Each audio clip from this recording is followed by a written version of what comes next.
नमस्कार। मैं सुनील कुमार आपका स्वागत करता हूं आपके अपने चैनल क्या ऐसा होता है। दोस्तों, जब भी किसी बालक का जन्म होता है तो सनातन धर्म के अनुसार उस बालक पर जन्म होते ही 3 प्रकार के ऋण होते हैं। ऋण मतलब उधारी, जैसे आपने किसी से उधार लिया है। 3 प्रकार के ऋण, पहला पितृ ऋण, दूसरा देव ऋण और तीसरा ऋषि ऋण। और जब भी ऋण चुकाने में देरी हो जाती है तो फिर वो धीरे धीरे करके दोष में परिवर्तित हो जाती है।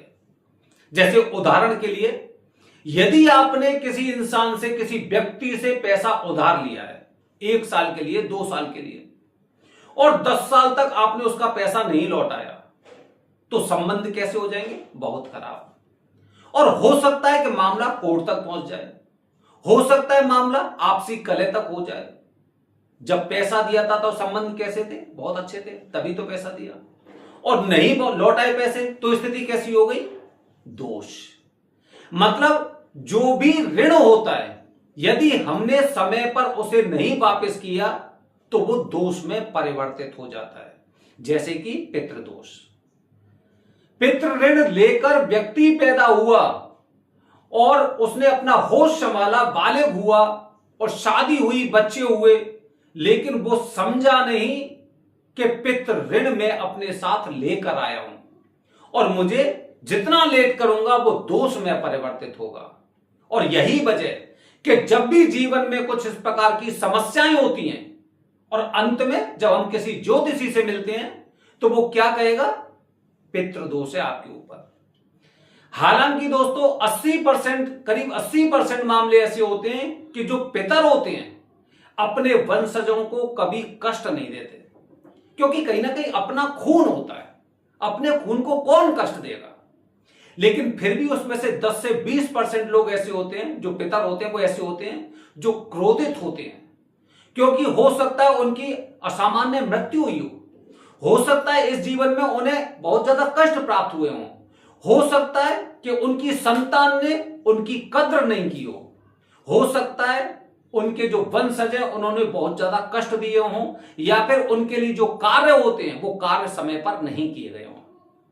दोस्तों देखिए कि जब भी कोई व्यक्ति अपने पितरों के लिए श्राद्ध करते हैं, पितरों के लिए किसी प्रकार के कार्य करते हैं, तो वो भी देखते हैं कि देखिए इनका पड़ोसी कर रहा है, इनके रिश्तेदार कर रहे हैं, इनके आसपास के लोग कर रहे हैं, केवल मेरे परिवार के लोग मेरे लिए कोई भी कार्य नहीं कर रहे।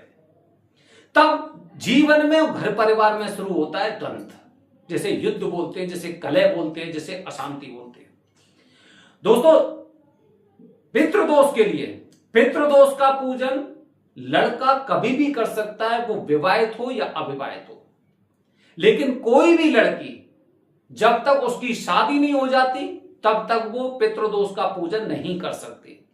इसीलिए कहा जाता है कि इंसान कम से कम 2 बार पितृदोष की पूजा कर सकता है। एक अविवाहित में कर ली और शादी के बाद तो उसे करनी है, क्योंकि वो लड़की अविवाहित होकर अपने घर में पूजन के लिए नहीं बैठी है, तो पूजा किसके साथ करेगी? वो अपने पति के साथ। वैसे भी दोस्तों ये तो सर्वमान्य बात है कि जो व्यक्ति आपको जितना अधिक लाड़ प्यार करेगा वो गुस्सा भी, नफरत भी उतनी ही दृष्टि से करता है।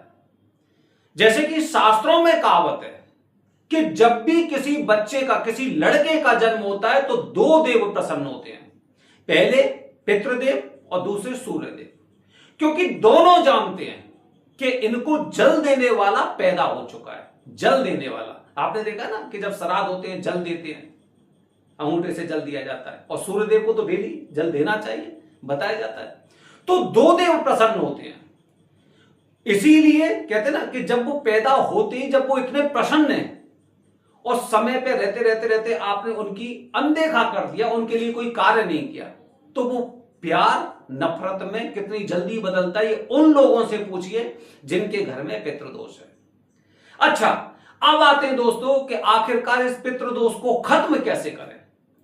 कोई तो ऐसा स्थान होगा जहां पर यह दोष खत्म हो जाए, कोई तो ऐसी विधि होगी जिससे पितृदोष हमेशा हमेशा के लिए खत्म हो जाए। तो बिल्कुल है, कहा जाता है ना, सनातन धर्म, यदि समस्याएं हैं तो उनके समाधान भी हैं।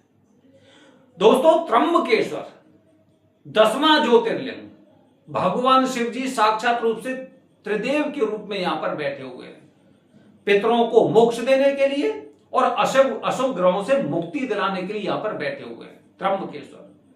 यहां की नारायण नागबली का पूजन, नारायण नागबली जीवन में एक बार कर ली तो अंतर समझ में आ जाएगा कि इससे पहले का जीवन मेरा क्या था और इस पूजा को करने के बाद का जीवन क्या था, क्योंकि वो विधि ऐसी होती है जो शमशान में होती है।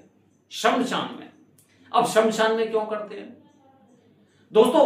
जैसे काफी आपने फिल्मों के माध्यम से भी देखा होगा, काफी जैसे हॉलीवुड की मूवी आती हैं, या फिर आप देखेंगे शास्त्रों में भी ऐसी चीजें हैं कि जिसमें आत्माओं को बुला लिया जाता है। काफी आपने देखो, आप देखना, इंटरनेट सर्च करना कि काफी ऐसी तांत्रिक क्रियाएं हैं, ऐसी विधि हैं जिससे जो आत्माएं आत्माओं को बुला सकते हैं। काफी फिल्मों में देखा ना, मोमबत्ती वगैरह लगा के कुछ अलग तरह की एक विधि करते हैं तो आ जाते हैं। इसी प्रकार दोस्तों, त्र्यंबकेश्वर के शमशान में ये नारायण बलि का पूजन होता है। नारायण बलि, नारायण बलि मतलब भगवान नारायण आपके पितरों को सीधा मोक्ष लेकर जाते हैं। सबसे पहले उन आत्माओं को यहां पे बुलाया जाता है, आह्वान किया जाता है, और फिर देखिए, ये देखिए यहां पर, ये देखिए एक पूजा के दौरान जब नारायण बलि का पूजन होता है तो एक ऐसा पुतला यहां पर रखा जाता है और उसका बकायदा पूजन होता है। करीब 3 घंटे के आसपास का इस पूजन में समय लगता है। और फिर पूजन के दौरान कुछ शक्तियों द्वारा, कुछ शास्त्रों के अनुसार जो विधान है उसके अनुसार, और पूर्वजों को, जो पूर्वज है उनका आवाहन किया जाता है। आवाहन करके उन आत्माओं को यहां पर समाविष्ट किया जाता है इस पुतले में।